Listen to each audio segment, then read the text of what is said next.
Epilogue. Once upon a time, there was a little girl who climbed. She climbed a monstrous mountain. When she finally reached the top, her body bared scars, bruises. And her spirit was bold. She walked to the edge of the cliff, and their world seemed small. She spoke with knowing eyes. I will not allow you to trade my truth for your lies. And with a smile, she leaped and flew. I am the Chief Energy Officer of the Audacity Group.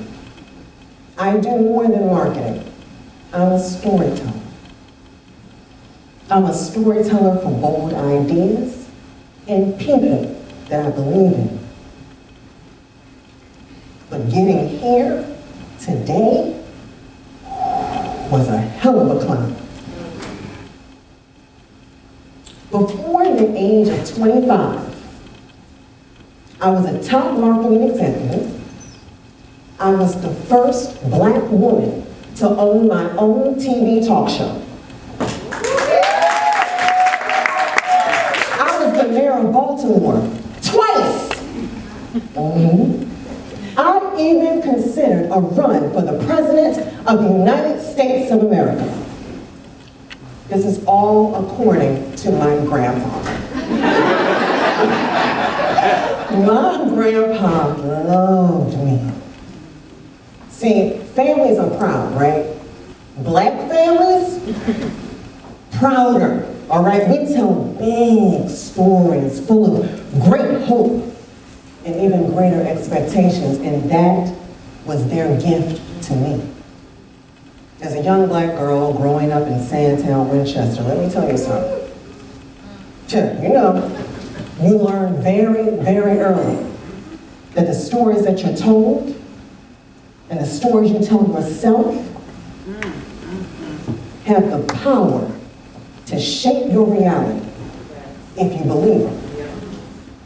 So throughout my career and my life, I discovered that you, me, we are all a part of the same narrative. We're all a part of a bigger story. And what I didn't know was the plot twist that God had in store for me. It was an uncannily beautiful Wednesday afternoon. I'm talking cumulus clouds, 84 degrees, no jackets, no umbrellas, just nice. And this West Baltimore woman with the fiery hair and the loud accessories was standing stage center in the Marquis Ballroom in New York City. The organizers called me to ask me to present on my work as the Vice President of Marketing for Visit Baltimore. Oh my God, I'm standing there and there are white people as far as the eye can see. But that's okay, I'm good with that. I'm talking from New York to LA, Chicago to Miami, and everything in between. And the only thing that they could talk to me about with confidence was the damn wire. And yo, please don't get me wrong, I love The Wire. Omar is my dude. The duplicity of the character. Do y'all remember, they shot at his grandmother, they broke the street code, remember the street code, and they shot at his grandmother because he was taking her to church? Right. Do you remember when he had on that trench coat, and he carried a gun, and he would like rob the quarter voice. I thought it was hilarious. I loved it. But there is so much more. There is so much more to Baltimore than that. That's right. Lucky for them, I had built my career on marketing the city of Baltimore. As a matter of fact, I felt kind of guilty. I was being paid to do something that I did for free. I've been doing this since the age of 8. I'm serious. Every summer, I would run around to anybody that would listen. Oh my God, in my neighborhood, like the helicopters, like they fly through, and like the kids, like we chase it, and the helicopter pilot, he waves back. Granted, I didn't know that was the police. And that foxtrot was looking for a suspect who must have been dangerously close because he was flying dangerously low. you know, I chose to look at it as community engagement. In the 3rd and 4th grade, my mother came home and she started talking in the middle of the conversation. Dionne, stop telling people where we lived, especially in school. If they ask you for your address, you give them your Uncle Ricky's. Now, my Uncle Ricky, kind of like a rabbit, if you remember. He's a self-made man, doing well for himself, lives in the Roland Park area, you know what I'm saying? But even still, I look at my mother and I'm like, but Mommy, we don't live with Uncle Ricky. What did I say? Yes, ma'am. It was not that my mother wasn't proud of who we are, where we're from. My mother knew the system.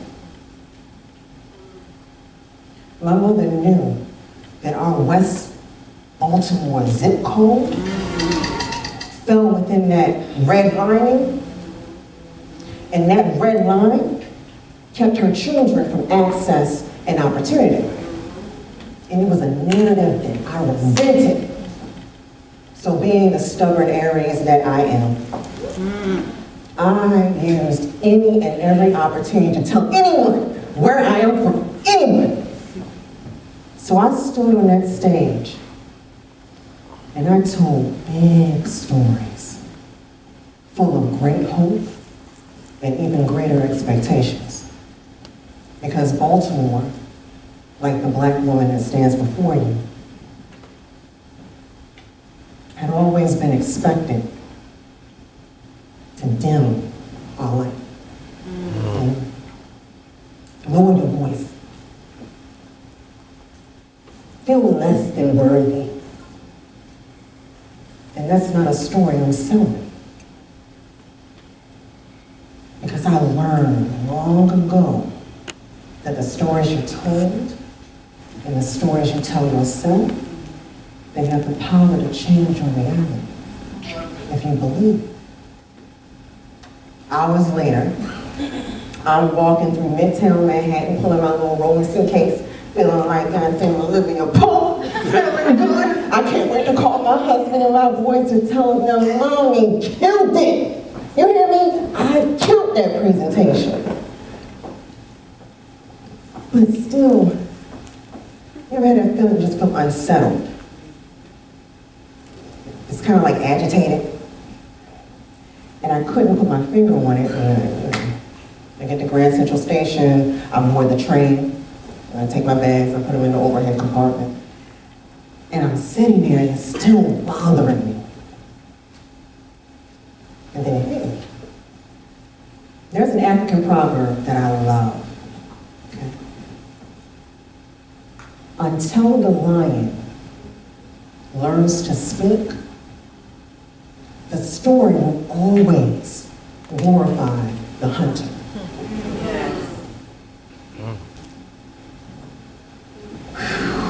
That, it laid on me. I needed a distraction, so you know what you do when you need a distraction. I pull out my cell phone and I just start scrolling.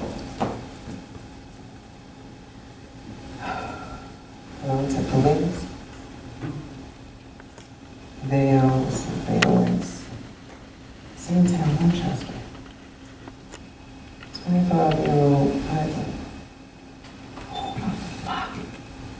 and gray.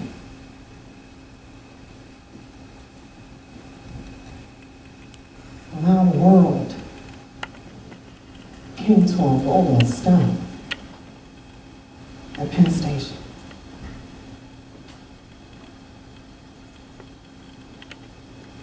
Titles and corporations. When I stepped off that train, I stepped into my purpose, my passion, my audacity.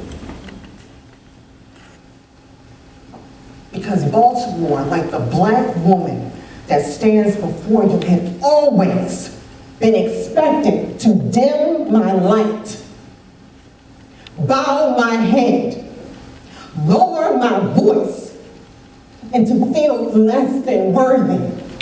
But I tell big stories full of great hope and even greater expectations.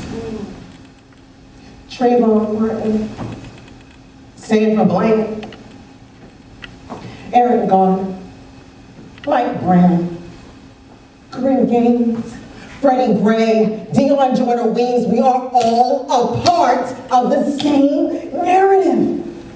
We are all a part of this bigger story. See, I learned long ago that the stories that you're told and the stories that you tell yourself, they have the power to shape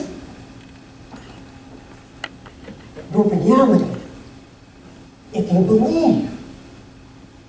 On Wednesday, April 22nd, 2015, I became the voice for the Lions.